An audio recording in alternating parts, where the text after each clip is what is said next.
Boots Nation, get on your Zoom. Get on your Zoom. This is not a drill. We have a champion on our hands. If you've been under a rock or in a coma for the past couple of days and haven't heard the good news, Jerron Boots Ennis has been elevated by the IBF from interim champion to full champion. Now let's get straight into the drama. I'm not sure why the IBF was so quick to make the decision to strip Crawford, and it does seem a wee bit unfair considering Errol Spence hasn't defended that belt since he fought Ocampo, I think. Somebody fact check me on that.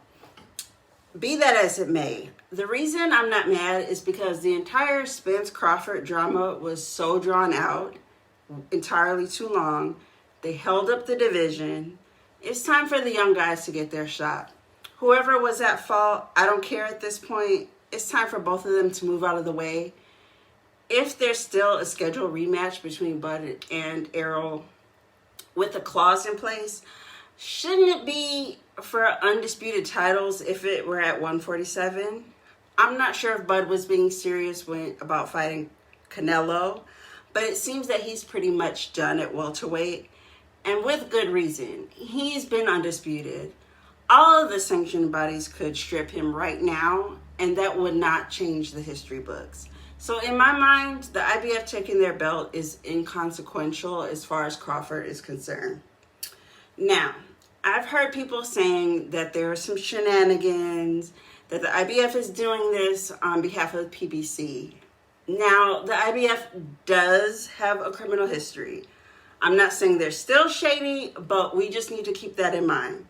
Now, as far as the PBC being involved, you guys are just pulling this out of your ass because as far as I know, Boots isn't a PBC fighter. So what benefit would it be for the PBC to have the belt taken away from someone who's locked into at least one more fight with them and give the belt to somebody who they don't have under contract?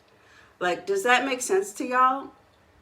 Y'all were calling Boots a duck for not taking that BLK Prime offer, but guys, that wasn't real. I know it's hard for y'all to admit, but from everything I've heard, just like the interviews with like Stevie Espinosa and Bozy Ennis, I've drawn the conclusion that Bud was just looking for a fight that he could potentially use as leverage.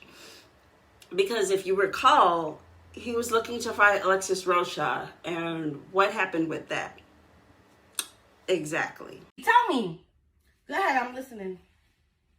I really want to know. So if you've made it this far, as always, I truly appreciate you. And remember, stay safe, stay champion, and stay messy. Bye, guys. I'm a messy bitch who lives for drama.